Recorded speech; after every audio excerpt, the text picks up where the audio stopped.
Olá, bem-vindos, bem-vindas. Eu sou Tadeu da Ponte, sou matemático, empreendedor, apaixonado por inovação e estou aqui convidando para esse nosso bate-papo uma pessoa muito querida, a Mila.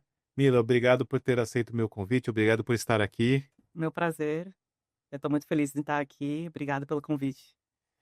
Bom, isso aqui para mim é muito especial, né? Mila foi minha aluna há muitos anos atrás, hoje está empreendendo, fazendo uma porção de coisa legal, CEO da Milai, e traz um monte de novidades, né?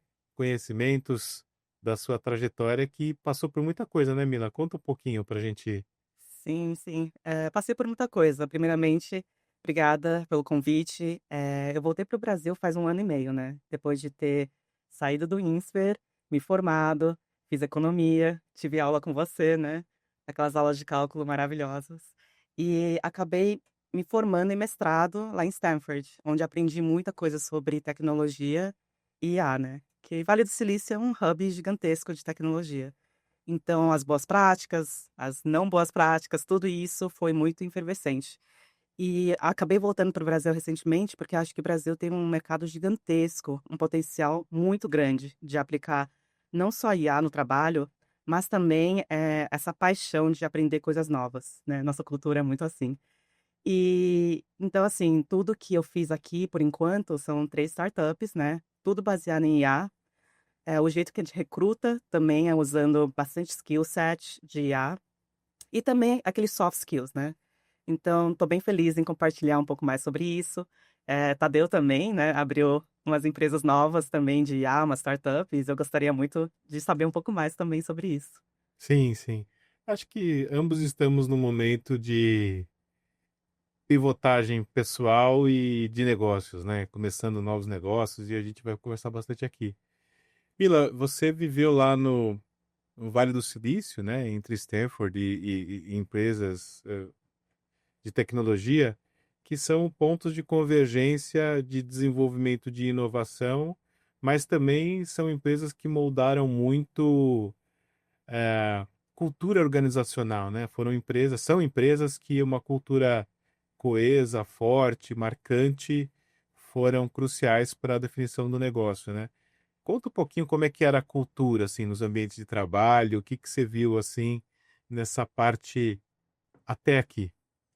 Nossa, é uma ótima pergunta. Acho que essa foi a parte que me chocou mais, na verdade. Quando eu cheguei, tinha panfletos todo lugar, né. No Meta, por exemplo, quando eu trabalhei no Facebook, você entrava na porta e já tinha um panfleto: "Fail fast, learn fast. Break things, move fast", né. Essa ideia de quebrar as coisas rápido, aprender rápido, se mover rapidamente, mostra o senso de urgência, mas também um senso de empatia em que você tem que errar para aprender e tudo bem. Tudo bem fazer isso, tudo bem errar, quanto mais você errar melhor talvez, porque você aprendeu mais. E isso foi meio chocante, porque desde escola até faculdade, até mestrado, errar, nota mais baixo, né. Então essa mentalidade, esse shift, causou um pouco na minha vida, assim, até eu aprender, até eu começar a errar e aproveitar o meu erro. Foi algo bem interessante, e eu acho que esse é um fator cultural que eu vou levar para minha vida inteira, até para as empresas que eu tô liderando no momento, tem uma cultura muito forte de errar bastante, aprender bastante, mas no final das contas você melhorar como ser humano. Perfeito. Bom, isso permite que a gente anuncie qual que é o nosso tema de hoje. A gente escolheu falar entre pandemia e algoritmos, como que as culturas estão se transformando. Que acho que no que você colocou, né, nessa super generosa introdução, é que tipo de cultura as empresas de tecnologia promoveram. Então, essa ideia de mentalidade de crescimento, growth mindset. Então, erro significa investimento no aprendizado. São coisas que têm evidência, inclusive acadêmica, na área de educação, que isso funciona, né? Não é aleatório. Mas tem uma coisa que eu acho que introduz o nosso tema de hoje, que é uma coisa é a gente definir uma cultura ou perseguir uma cultura. Isso tem muito a ver com a visão dos founders, né? E até ali aquele ecossistema do Vale do Silício, que você estudou em Stanford, então tudo ali próximo, e tudo mais para definir o que se persegue em cultura. Agora, cultura, definição, é como as pessoas se tratam, é como as pessoas tomam decisão que afetam umas às outras. E aí tá para o começo da nossa conversa nesse tópico. Não apenas vamos pensar como é que a cultura se define, mas como é que a cultura se propaga dentro da organização. A gente precisa conviver Com para certeza. a cultura e se propagar, para a cultura se passar de um para o outro. Sim, sim. E recentemente, né, não tão recente, parece que passou muito tempo atrás, teve a pandemia. E muito se mudou, né. Eu queria saber um pouco da sua experiência de como que a cultura, modificou, né, essa ideia de home office. O que a gente Hum, ganhou, é, né, é. o que a gente perdeu, e o que mudou em geral, né, na mentalidade das pessoas nessa relação de trabalho e empregador. Então, o home office, como muitas coisas que acontecem na nossa vida e sociedade, ele acaba na sua essência ali, ele acaba representando um dilema social. Todos nós vivemos dilemas sociais todos os dias. O que, que eu estou chamando de dilema social? Eu tenho que fazer uma escolha que tem certos valores ou resultados, vamos dizer assim, para mim, e certos resultados para o coletivo. E a minha escolha ela é de um lado só. Então, ou eu tenho que escolher o que é melhor para mim, ou eu tenho que escolher o que é melhor para o coletivo. E o home office ele acaba colocando as pessoas diante desse dilema. Claro que para enorme maioria das pessoas, acho que para todos, isso eu posso dizer 100%, poupar tempo de deslocamento, ter uma rotina um pouco mais flexível ali em casa, conciliar compromissos profissionais com pessoais. Então, a pessoa no home office consegue sair cedo, leva o filho na escola, volta, busca na hora do almoço, trabalha ali normalmente. Então, assim, para 100% das pessoas, o home office representa benefícios pessoais muito importantes, é inegável. Eu, você, todos valorizamos isso, não há questão. Agora, é, por outro lado, é inegável que cada um trabalhando da sua casa e todo mundo interagindo por telas, a gente perde uma conexão e uma convivência que aí voltando para a cultura, a propagação da cultura acaba ficando diferente. Ou talvez uma nova cultura digital esteja se formando, sei lá. Mas essa proximidade, esse ganho social da convivência, ele acaba se perdendo. Então é uma escolha difícil, é uma escolha É um difícil, até trade-off, né. para quem empreende, assim, o que eu faço, né? É. Eu preciso fortalecer a cultura, todos vão ganhar com a colaboração, todos vão ganhar de estarem juntos, mas, pessoalmente, para cada um, individualmente, a flexibilidade é sempre melhor. Você acha que tem, talvez dentro de uma empresa, partes da organização que poderia ser mais remoto, partes híbrido, partes presenciais, dependendo da função e do interesse, né, do funcionário. Uhum. Seria uma conversa, você acha que pertinente entre a empresa e o funcionário? Interessante, a gente sempre fica entre ideias que são conflitantes para analisar cada uma dessas coisas, né? É, tem uma ideia no mundo do trabalho, que todo mundo compartilha, que é a ideia de uma certa isonomia, de uma certa justiça entre pessoas que trabalham na mesma empresa. Então, se eu trabalho numa empresa, você trabalha na mesma empresa, nós esperamos que a empresa nos trate como iguais. Uhum. Mas tem também a ideia de seu propósito, a finalidade, sua missão dentro da empresa. Então, se você é uma pessoa, vou dar exemplos extremos só para a gente começar a brincar com essa ideia. Se você é uma pessoa que trabalha na área de manutenção, você tem que manter o ar-condicionado da empresa funcionando. Sim. Aham. A gente ainda não chegou no momento que o robô, com alguém programando à distância, vai lá e conserta o ar-condicionado. Esse profissional, ele tem que fazer aquele trabalho presencialmente. Agora, uma pessoa que é um desenvolvedor, um programador, que passa grande parte do tempo dele ou dela concentrada, ah, precisa de concentração, precisa desse isolamento, digamos assim, para fazer bem o seu próprio trabalho. eh, Talvez seja até, a gente tenha descoberto com o home office que era até pouco produtivo essa pessoa ir para o escritório e ficar lá no meio de todo mundo. Muitas empresas, antes da pandemia, tinham inclusive, até para fortalecer a cultura, open space, né? Aqueles espaços, não ter divisão, não ter compartimentos, salas. Uhum. E aquilo para certas atividades é contraproducente, não funciona bem. Então, é, é, eu acho que são ideias que se conflitam, né? Como que eu trato todo mundo igual e dou benefícios iguais para todos, mas ao mesmo tempo asseguro que cada um tenha o seu design de condição de trabalho compatível com a sua função. Então, eu acho que é diferente mesmo. É muito interessante. No Meta, a gente distribuiu um survey Uhum, antes da pandemia. Assim, durante a pandemia, acho que já tinha colocado eh, nos news que as coisas vão mudar. E o survey serviu como uma forma de ecoar a voz dos trabalhadores para ver se eles queriam totalmente remoto, se queriam híbrido, se queriam trabalhar pessoalmente, né? E foi bem interessante. Obviamente, remoto era a primeira opção durante a pandemia, mas depois que a pandemia terminou, tinha uma coisa misturada. Tinha gente que queria o pessoal e tinha bastante gente no híbrido, e o remoto, surpreendentemente, não tinha tanto que a gente pensava, né? E é porque o Meta também era gigantesco. Tinha locais, cubículos que você podia sentar, se isolar e trabalhar no seu code, né? E tinha open spaces também, em que você podia coordenar com as pessoas e falar bastante. E tinha os corredores, em que as decisões eram feitas muitas vezes, né? Por exemplo, tem uma decisão que era muito importante, a gente conversou no corredor, tomou um cafezinho, decidiu.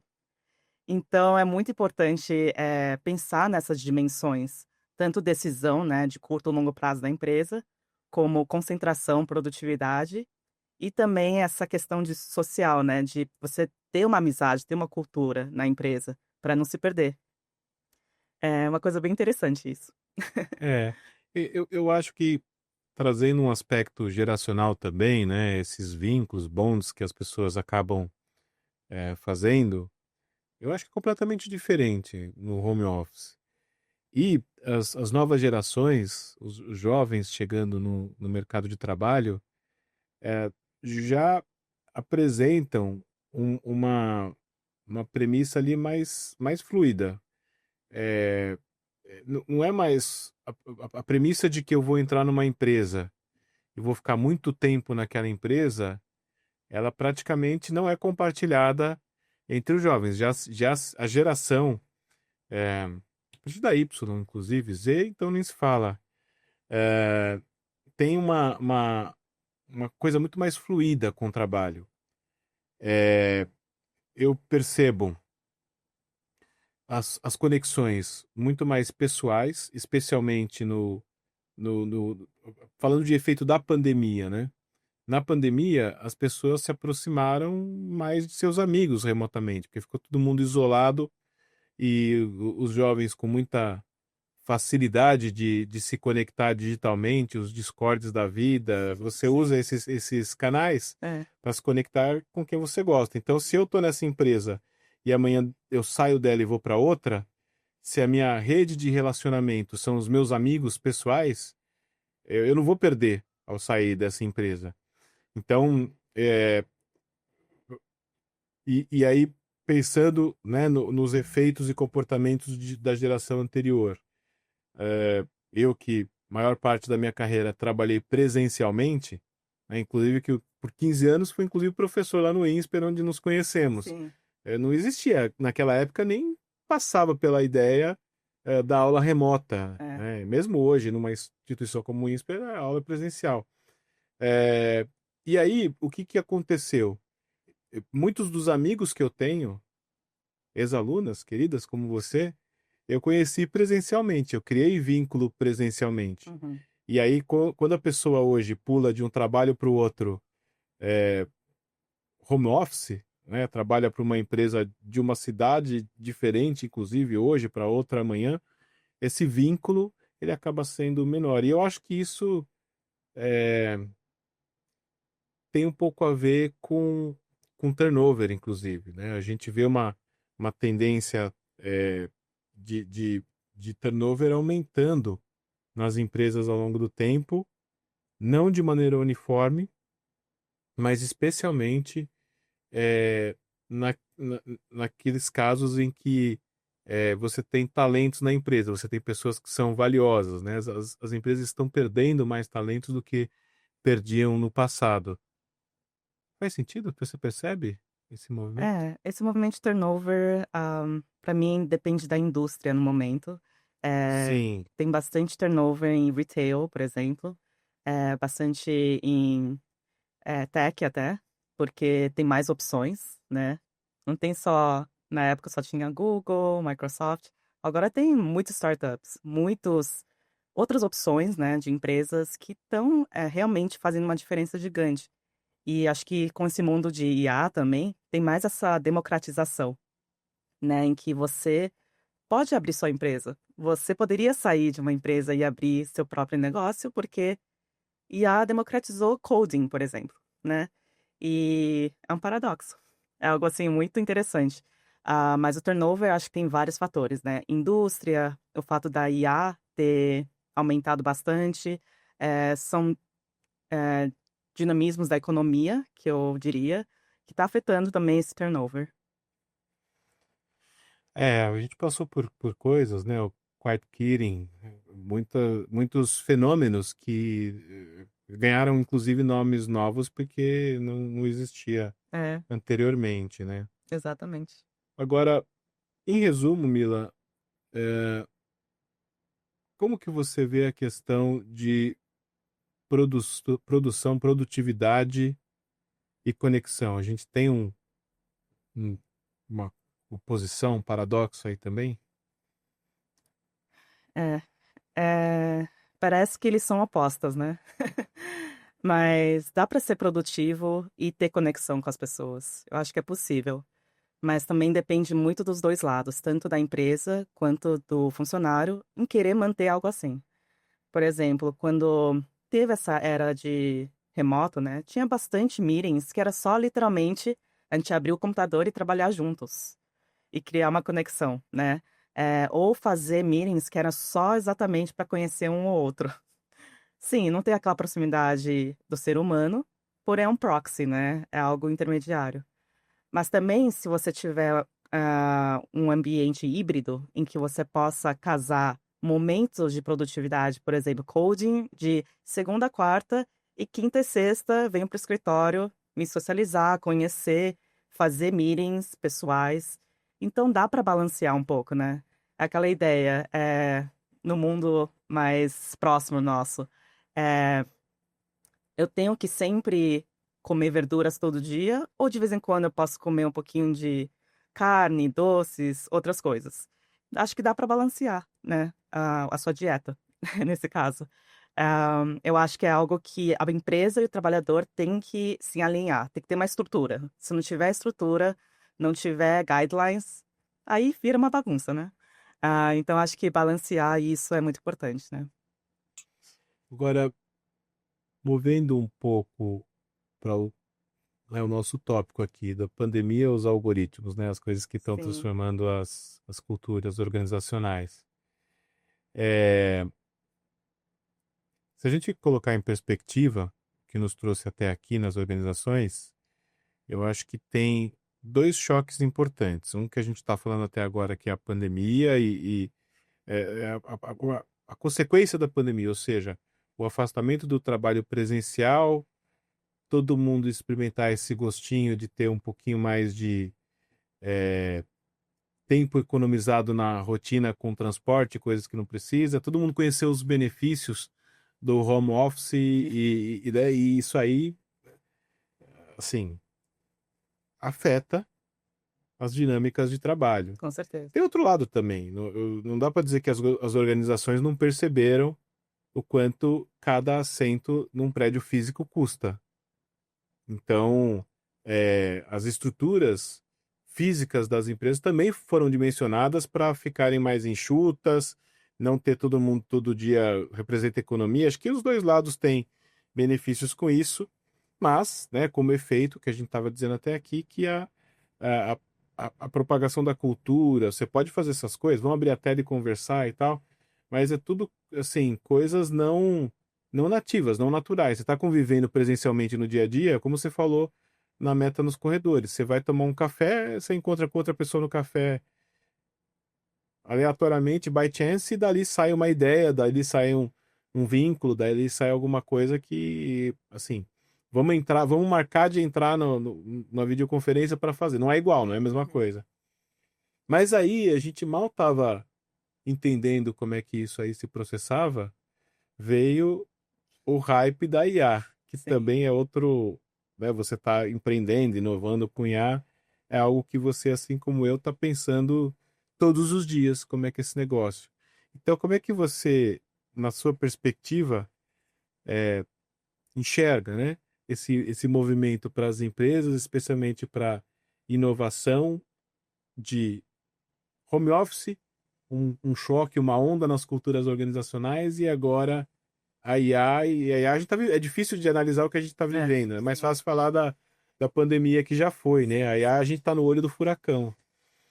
É um tema bem dinâmico e bem atual. A gente está vivendo a história, né? Exato, exato.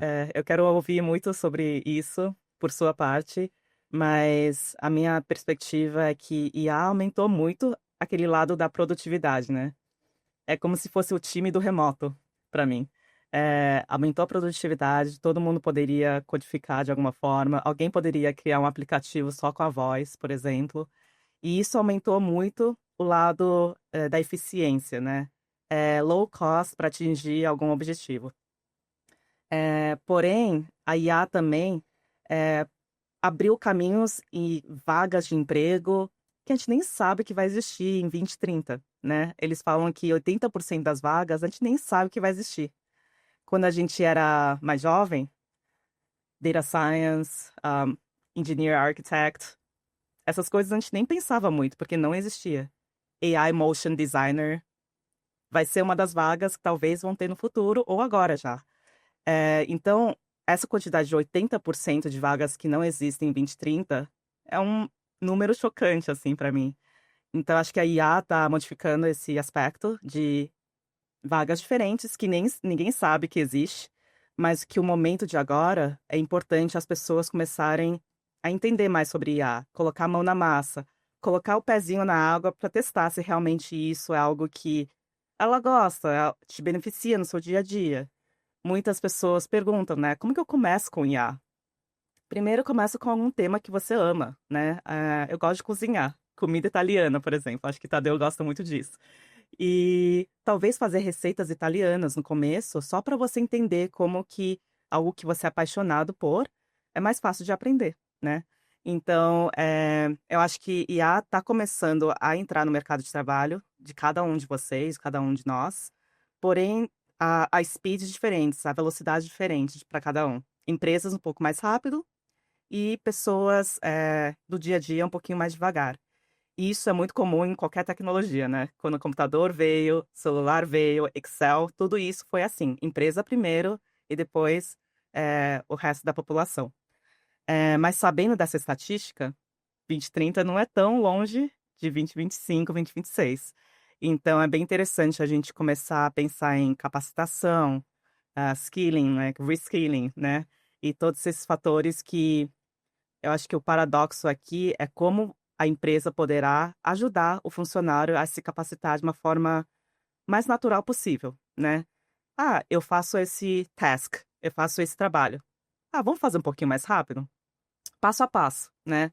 E criar uma cultura de AI first, isso é muito importante para as empresas também. Eu queria saber um pouco também de como você está pensando, Tadeu, sobre isso, de AI first culture, por exemplo, de empregos que estão surgindo que a gente nem sabe que existem. Tô bem curiosa. É, então, eu acho que tem muitas coisas relacionadas à aplicação de AI nas organizações e na vida das pessoas, né? E eu acho que a gente está vivendo um momento, é, como todo ciclo inicial de adoção de uma tecnologia, um momento de descobertas desordenadas mais do que desenhos intencionais. Sim. E a gente vai aprender com isso. Tem aspectos éticos, tem muitas coisas aí. Eu vou dar um exemplo lá do passado muito antigo e depois conectar com algo de agora. Eu me lembro, né, no primeira empresa que eu trabalhei, antes do INSPER, eu era, né, muito jovem, ainda na faculdade, Onde você trabalhou? Curioso. numa empresa de educação, eu chamava universitário, era colégio, cursinho, né, Sim. nasceu do pré-vestibular, editora, essas coisas. Uhum. E lá naquele momento, eu comecei ali como professor auxiliar, etc., e acabei. Sempre tive esse pé acadêmico e executivo, né? Na época, fui ali chamado para. Como eu tinha iniciativa para as coisas, tecnologia, desde aquela época, eu fui chamado para um trabalho de assistente de coordenação. E aí, um dia me pediram para implementar uma coisa muito moderna que tinha na época, que não tinha na empresa, que era o e-mail. Nossa. Então, assim, tinha lá um computador, aí, assim, esse computador teria acesso à internet e a gente teria um e-mail Uau. da empresa, né? A empresa não tinha ainda e-mail, era totalmente analógico. Estou falando de, né, bastante tempo atrás, Sim. tá? Quase 30 anos, talvez, por aí. E aí, eu comecei a utilizar esse e-mail para as comunicações. Era o único e-mail para toda a comunicação da organização. Não tinha, as pessoas não tinham e-mail. O e-mail era quase, nessa implementação, era quase como o canal de relacionamento externo, quase que um PR ali, enfim, era um. E eu me lembro que ninguém se preocupava em ocultar, quando você manda em cópia para muitos, né? Então, ali, como era um pré-vestibular, a gente usava o e-mail, por exemplo, para falar com a FUVEST, que fazia o vestibular da USP, e depois tinha que depois que acabava o vestibular, mandava as provas para os cursinhos poderem fazer os gabaritos, comentarem e tal. E eu me lembro que a FUVEST mandava para todos os cursinhos com os e-mails ali abertos, quer dizer, não tinha nem etiqueta de você ocultar para um privacidade, Sim. assim, não existe, não, não, Não se não era pensava. possível naquele momento enxergar Aham. qual seria o problema, né? E nem tinha tanto que também a gente também não sabia o que fazer com aquilo, né? Ninguém ia criar uma mailing list e vender essa mailing list para alguém fazer spam, enfim. Isso eu tô falando de antes de acontecer a aberração do spam. E é aí que eu queria chegar, né? Hoje a gente já tem dados mostrando que jovens profissionais, Gen Z, conversam mais com o LLM, né, o ChatGPT, sobre suas carreiras e suas perspectivas futuras do que com seus gestores. Uhum. Já está batendo 60%, né? Quando você faz surveys Uau. sobre essas coisas, é, Que o interessante. modelo ele está virando ali o aconselhador de É. carreira, O seu buddy, o assim. seu buddy, É. mais que o seu gestor. É. Eu acho, né, eu acho legal, eu acho que tem que ampliar mesmo, mas da minha visão, né, de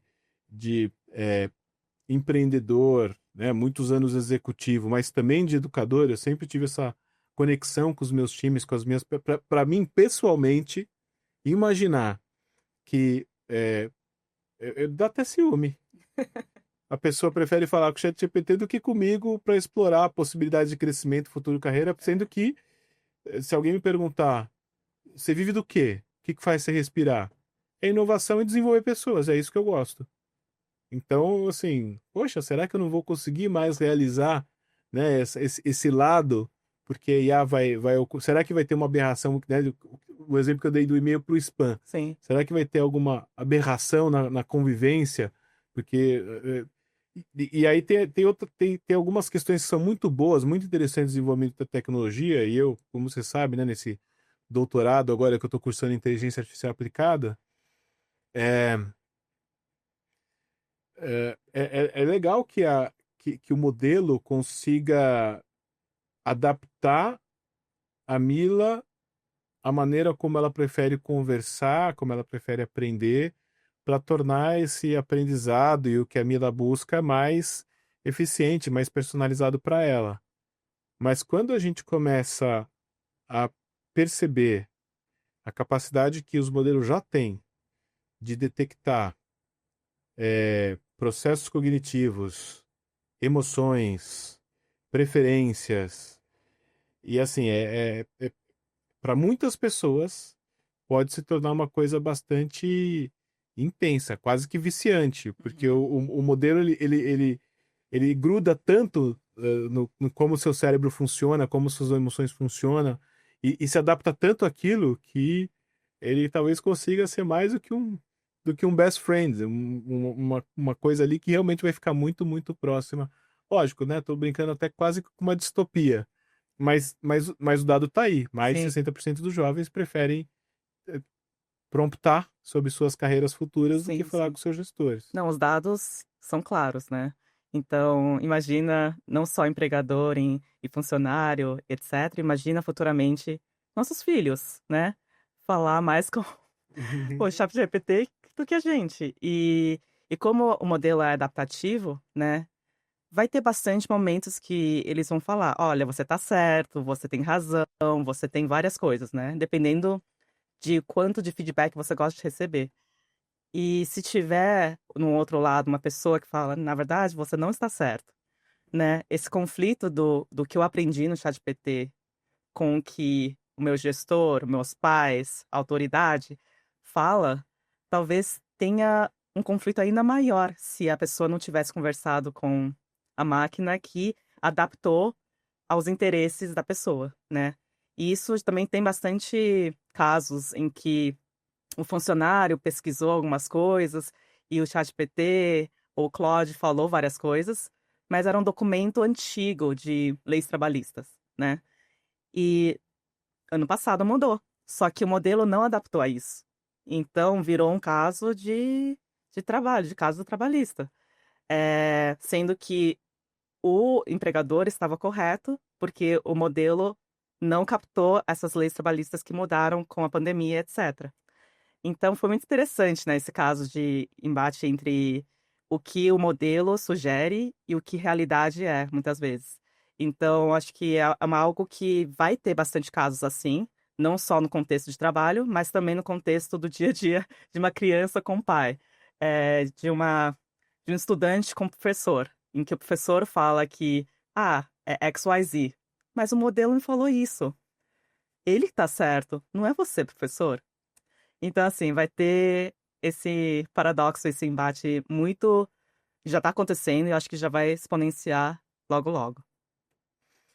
E eu acho que isso cada vez mais traz bastante desafio para a liderança, porque tem a contraparte também. Do mesmo jeito que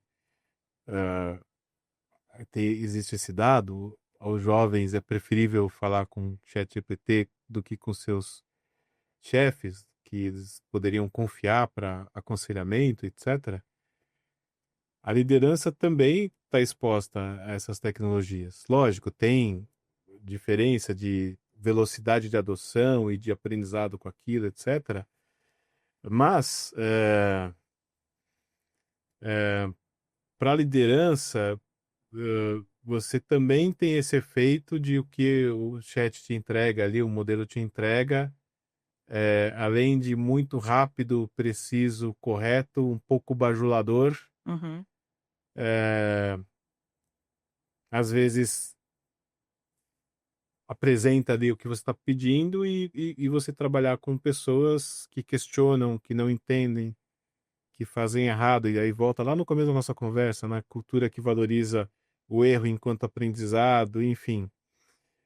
Do mesmo jeito que esses modelos de IA que está disponível democratizou o acesso a tudo, comoditizou também. uhum, Então, para a liderança, onde é que vai estar o diferencial? exato. Onde é que você vai conseguir construir valor diferente do que é possível a todo mundo fazer com um simples prompt para o negócio, até para a vida, enfim. Eu acho que essa questão é importante, assim, como que democratizou, mas também todo mundo está no mesmo ponto de partida. Uhum. Como que você constrói valor a partir disso e como que você lidera as pessoas? Como que você direciona? Como que você dá o caminho, a visão? Como você vê isso, Bila? Nossa, é uma questão bem filosófica e eu também quero ouvir muito do seu lado também. É... Soft skills e cultura. São essas duas palavras que eu consigo pensar no top da minha head. Porque cultura linka as coisas, né? A sua casa, por exemplo, tem uma cultura, tem um certo estilo, tem certas personalidades, tudo porque foi moldado por pessoas, né? E cultura é muito parecido com isso. É o reflexo dos seus valores, reflexo do seu moral, reflexo do jeito que você faz decisões. Então, se uma cultura de uma empresa for bem estruturada, implementada, não só a curto prazo, a longo prazo, os hard skills, né, que é mais fácil de monetizar, de criar um standard, ele acaba sendo secundário aos soft skills, que é comunicação, empatia, entender o funcionário, entender as necessidades dela. Talvez não é necessidade tanto de fazer o trabalho, talvez seja de pertencer, não sei. Então, assim, outros soft skills vão tomar mais o espaço, porque é mais difícil de aprender, mais difícil de comoditizar, mais difícil de tornar algo que todo mundo consiga fazer do mesmo nível. Então, para mim, seria os soft skills e, consequentemente, a reflexão disso é a cultura. E o que você Sabe, acha, Tadeu? não, é muito por aí. Sabe que é, a gente escuta hoje, né, quando uma contratação foi feita e não deu nem 3 meses, existe esse tempo mágico dos 3 meses, né, que está até nas leis trabalhistas, o período Sim. de experiência. Não é à toa, porque 3 meses é um tempo ali que acaba sendo necessário para a pessoa conhecer a empresa conhecer a pessoa bem, ela conhecer os colegas. É, às vezes o início é muito animado, mas tem aquela história, uma hora a lua de mel acaba, É, chega, né, a vida real e a sim, gente tem que ver quem que lava a louça, quem que arruma a cama, quem que põe a roupa para lavar, né? é, Fazendo uma analogia aí com exatamente. a convivência, né, de um casal. É, é, uma pessoa iniciar uma empresa como que um casamento.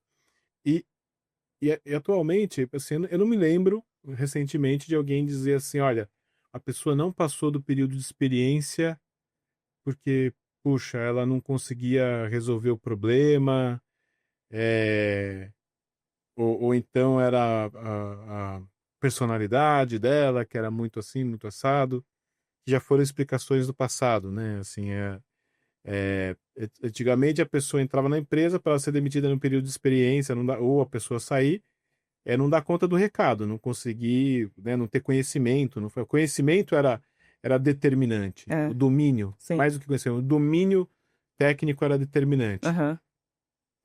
Aí depois veio a onda da história do comportamental. Então, a pessoa, o comportamental dela não se adaptou. Então, é assim, sempre o foco em características. E agora a explicação é muito essa. É, putz, não bateu. Tem várias maneiras que as pessoas falam, né? Elas escolhem as suas linguagens ali que são próprias. Não foi um fit. Não deu fit, não É, bateu muito. sim. Do que está sendo falado no fundo? Da cultura. É. Não houve uma adesão ou uma possibilidade de adesão, às vezes essa adesão leva mais tempo, a cultura, não houve uma possibilidade da adesão da pessoa à cultura. Então, ou o pessoal que já estava lá estranhou muito o jeito como a pessoa trata elas, ou a pessoa estranhou como as pessoas se tratam ali e tal, porque é exato no comentário que você fez. O resto Uhum. é mais fácil de você encaminhar. A pessoa não domina essas técnicas aqui de gestão de projetos que a empresa domina, Uhum. Ela pesquisa eu pesquisava no Google já, hoje ela pesquisa lá no ChatGPT, Exato. aprende como é que é É, aquele jargão de gestão de projetos, sim. sabe mais ou menos o que é para ela fazer e se vira. Uhum. Ou então ela é apoiada por alguém que já está lá, sabe como é que é, enfim, a gente aprende muito com os pares, né, além do que se aprende com a liderança.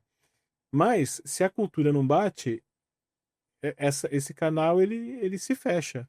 Todo o resto se torna inviável se não há esse encaixe, né? O fit é essa ideia de encaixe, a pessoa entrou ali e deu certo, plugou. E complementando, e eu acho que você, né, vai se aproximar muito e complementar essas ideias, o contrário disso. Quando você escuta as histórias bem-sucedidas, deu muito certo. Quando você vê as pessoas falando sobre quando deu muito certo, elas utilizam termos. é, é, Somos uma família.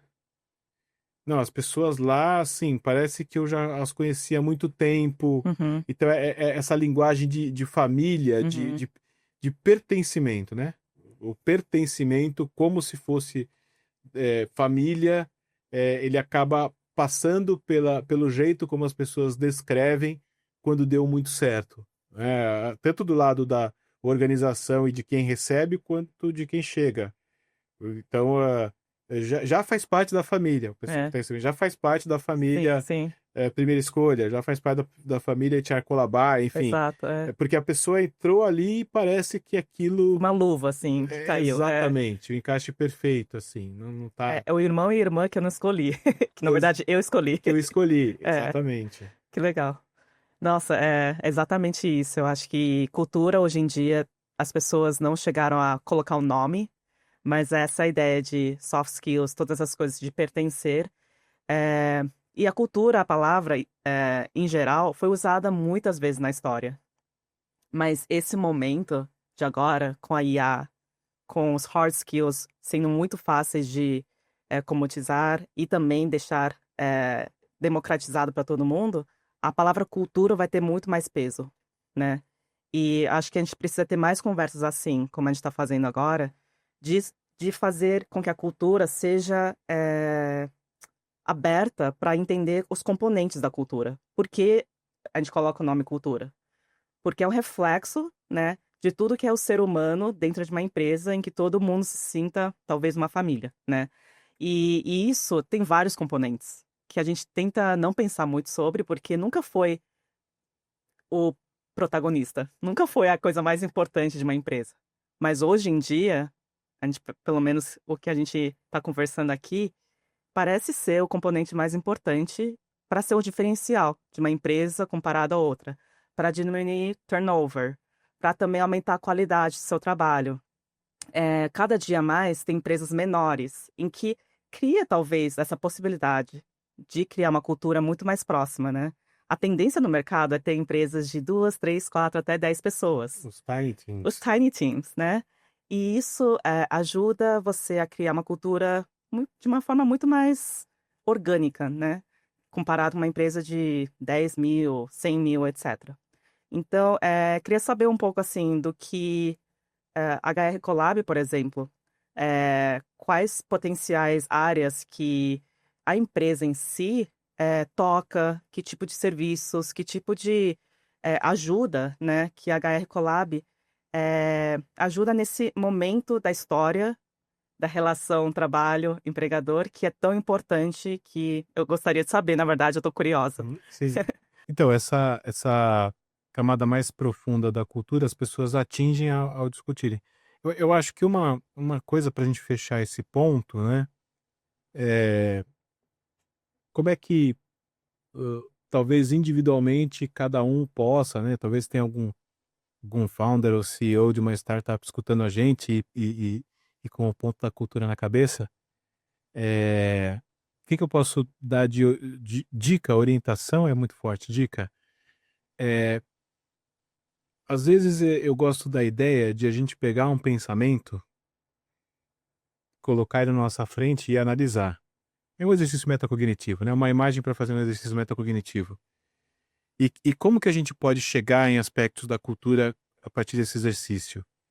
Fazendo essa pausa para pegar o pensamento e olhar para ele, quando a gente está muito aborrecido com alguma decisão ou com algum comportamento ou com alguma coisa que o time está fazendo que a gente realmente não está gostando. Porque é provavelmente aí que está tendo uma dissonância em relação ao que a gente acredita e quer promover enquanto cultura e o que está rolando ali, né, no time, na galera. Sim, Quem já fez esse exercício muitas vezes, se for meu cliente, me ajuda muito a dizer o que quer quando eu vou trazer uma pessoa nova, sim. né, no Quebrou muito a site. cabeça, aprendeu muito, né. Exatamente, exatamente. Bacana. Ô Mila, eu queria pra gente fechar esse nosso bate-papo que foi super legal, né, e para mim muito, muito significativo, né, de estar aqui com você nessas encontros em diferentes situações ao longo dos anos, né. Eu queria que você, eh, contribuísse para quem for assistir isso aqui no futuro com 3, 4, alguns takeaways. Quais foram os insights, né, você sempre teve esse poder de síntese muito muito bem desenvolvido. Então, quais são os insights que você pode trazer para o pessoal aí, compartilhar da nossa conversa? Olha, eu vou fazer de trás para frente, porque a nossa memória funciona assim. Cultura. Não é só uma palavra que a gente está usando há muito tempo, e sim cultura profunda, cultura ativa. Como pensar profundamente nessa cultura em várias partes, por meio de experiências do seu trabalho no dia a dia. O que conflitou? Que problemas surgiram na sua empresa que fez com que você pensasse, refletisse: "Quem eu sou e como eu faria essa decisão?", né. Isso que molda a cultura da sua empresa. Com a pandemia, agora segundo takeaway, com tudo que aconteceu de transformação no mundo de trabalho, soft skills virou um elemento tão importante quanto hard skills, que a gente agora está aprendendo muito com a IA. E o que é soft skills? São elementos, muitas vezes, da cultura. Então a gente bateu um pouco nessa tecla também, em que a pandemia surgiu essa necessidade de pensar também nos soft skills. Não é só a produtividade, mas como você pensa no longo, período que você está trabalhando com sua empresa ou curto período. Então trade-off é um paradoxo. E a primeira, né, primeiro assunto que a gente falou, em que como é que a empresa poderia decidir se precisa de remoto, híbrido ou presencial. Isso vai depender da indústria, vai depender da empresa, vai depender do que você valoriza de ser importante. Talvez vai ser diferente para cada setor e cargo da sua empresa também. E ter esse open conversation, né? Uma conversa aberta, talvez com a sua empresa, com seus funcionários, para entender qual é a melhor necessidade para gerar o maior impacto possível para sua empresa. Perfeito. Mila, muito obrigado por participar aqui comigo. A quem está escutando essa nossa conversa, assistindo esse nosso bate-papo, também agradeço acessar a audiência. Para nós é um prazer compartilhar experiência, conhecimento e especialmente nesse momento de inovação, de criação de ideias que a gente está passando. Muito obrigado. Tchau, tchau.